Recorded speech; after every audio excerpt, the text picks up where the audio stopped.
If you own a 2006 Toyota Sienna and the check engine light is on with a code for the catalytic converter bank 1, well, you're not alone. It's basically the midlife crisis for these minivans. I get asked about this all the time. So, here's the big pain point. Failing emissions because of a clogged or inefficient cat, combined with that sickening discovery that a replacement at the shop will cost you over $1,200 in parts and labor. Nobody wants to pay that for a van with Cheerios crushed in the floor mats. First, let's talk bank 1. That's the side of the engine with cylinder 1. On the Sienna's V6, it's the firewall side, not the radiator side.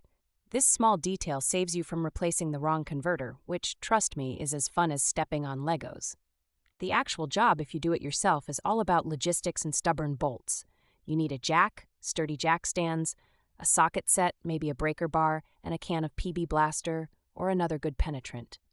The oxygen sensors are the real sticklers here. Now, disconnect the battery. You don't want the van's computer complaining, or worse, that oops moment where you fry an expensive sensor.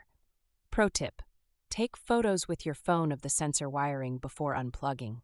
I never remember where things go otherwise. Next up is unbolting the heat shields. The bolts tend to look like they've spent the last 15 years in a car wash full of salt water. Expect at least one to snap. You can get replacements at any decent hardware store for less than a latte. With the shields out, you'll see the catalytic converter itself. Removing it usually involves 2 exhaust flange bolts at the rear and some up front.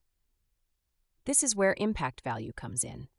Just one stuck bolt can double your time, so soak them generously overnight if you can. Time to wrestle the O2 sensors out of the converter. The upstream sensor can be particularly grumpy. If you round it off, you're not alone. They should sell these with round head pliers right next to them.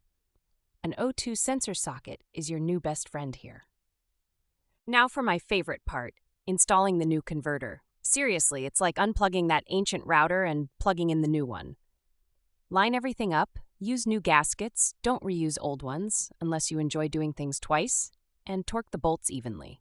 Plug the O2 sensors back in, using those photos as a cheat sheet. Double-check wire routing so nothing melts on the exhaust. Pro tip: if your replacement converter didn't come with studs or bolts, buy them ahead of time. Reusing rusty ones is rolling the dice. Reattach the heat shields, reconnect the battery, and lower your Sienna off the jack stands. Take a second to admire your work.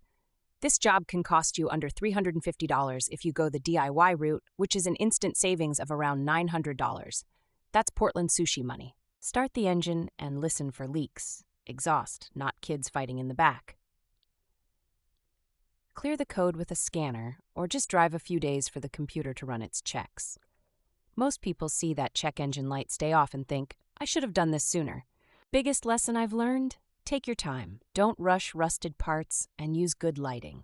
The Sienna will thank you by running smoother and cleaner, and you just saved enough cash to buy 3 months' worth of premium coffee. Or, a used kayak.